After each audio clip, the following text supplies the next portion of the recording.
The last queens of Velthar died on a night when the stars wept ash, and the kingdom learned to breathe in whispers. Maren stood vigil at her mother's tomb in the ruined cathedral of St. Faith, where the stained glass had shattered decades ago and no priest remained to mend it. The iron sword at her hip bore the Crimson Pact's seal, her father's sigil, and her father's curse. She had been born to this duty, raised in the spaces between oaths, trained to hunt the shades that crept from the Ashwood's depths when fog consumed the lowlands. The Crimson Pact demanded blood for protection, protection for blood. For 3 generations, her family had kept the Pact's terms. For 3 generations, the kingdom had endured. But the Ashwood had grown hungry. Maren descended the cathedral steps into a fog that tasted of copper and old regret. The forest waited beyond the village's last burning torchlight, a dark wall of oak and ivy that had swallowed 14 settlements in her father's time alone. Somewhere in its heart lay the prophet's stone, the inscribed tablet that had first struck the bargain between Velthar's founders and the entities that dwelled among the ancient trees. The prophecy carved into that stone spoke of a choice: render a blood sacrifice of one who loves you, or watch the kingdom fall to the shade hunt within a fortnight. She walked into the Ashwood alone. The trees here grew thick as cathedral pillars, their bark black with age, their roots crawling above soil like the fingers of drowning men reaching for air. Maren walked for 3 hours, or perhaps 3 days. Time moved strangely beneath the canopy where no sunlight penetrated. The fog curled around her boots, and she heard, as she had always heard, the whispers of those who had failed their oaths. Her father had been one of them. He had returned from a hunt with shade poison in his blood, the curse seeping through every vein until his heart turned black as the Ashwood's bark.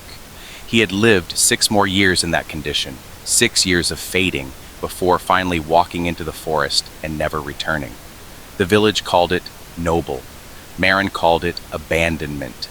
At the center of the Ashwood, where the oldest trees grew so close together that their branches wove a ceiling of leaves and bone, she found the prophet's stone. It stood 3 times her height, a slab of granite that had been carved before Velthar had a name. The inscription was in the old tongue, the language of the covenant makers, and Maren could read every word. She had memorized it as a child, whispered it as a prayer, lived it as a life. When the last queen's blood mingles with the soil of the throne's fall, the shade hunt ends. But know this, keeper of oaths, what is sacrificed cannot be reclaimed, and what is given cannot be taken back. The forest remembers, the forest collects. Maren pressed her palm against the stone. The cold seeped into her bones. She understood now what the prophecy truly demanded. Not the death of someone who loved her, but the death of someone she loved. The last queen had been her mother. The throne's fall was the cathedral crypt where her mother lay buried. She could refuse. She could walk away, let the shade hunt consume Velthar within the fortnight, watch her people die in waves of spectral teeth and spectral hunger. Or she could give the Ashwood what it demanded, the blood of her own mother, already spilled, already interred, to seal the covenant anew. The catch: she would have to dig up the grave. Maren knelt in the soil where her mother had been laid to rest and began to dig. The earth resisted, clay and root, and the memories of 3 generations of keepers, but she had been trained for this, she had been raised for this, she had been born for this. The Crimson Pact had been written in her blood before she drew her first breath, and it would be written in her mother's grave soil before the night was done. She reached the coffin 2 hours before dawn. The wood had rotted, the body within had returned to dust, but something remained, a shimmer, a presence, the echo of a queen who had loved her kingdom enough to die for it, and to leave behind a daughter who would do the same. Maren placed her hand over her mother's remains. She thought of the prophecy's words, "What is sacrificed cannot be reclaimed." She understood now that it spoke not of death, but of memory. The Ashwood would take her mother's final rest, would unmake the grave, would ensure that no one, not even Maren, would remember where the queen had been buried. Her mother would become part of the forest, another whisper among the roots, another set of hollow eyes watching the next keeper approach. But Velthar would live. The shade hunt would end. The pact would hold for another generation. She spoke the old words, the words of release, the words that had been passed from keeper to keeper since the Ashwood first agreed to shelter them. Her voice cracked on the 3rd syllable, but she did not stop. She could not stop. The forest was listening. The soil began to glow.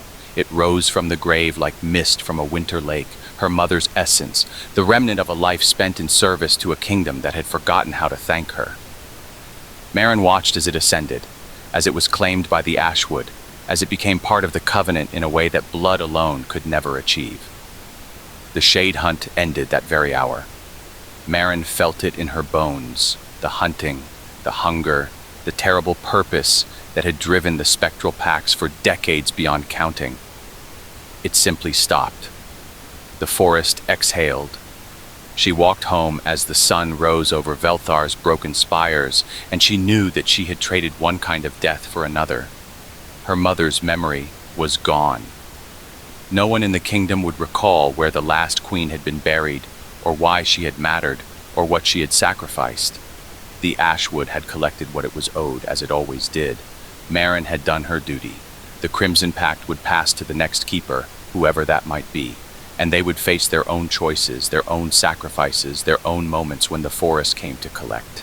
She removed her father's sword from its sheath and laid it across the altar where her mother had once prayed for the strength to survive. Then she walked out into the morning light, ready to begin again. The Ashwood does not forget, but sometimes it forgives. Not the oath breakers, never the oath breakers, but those who honor their debts, even when the cost is everything they have. Velthar endured another season. Maren endured a little longer. And in the forest's heart, the prophet's stone waited, inscribed with the same words it had carried for 1,000 years, patient as only ancient things can be. What is sacrificed cannot be reclaimed. What is given cannot be taken back. The forest remembers. The forest collects.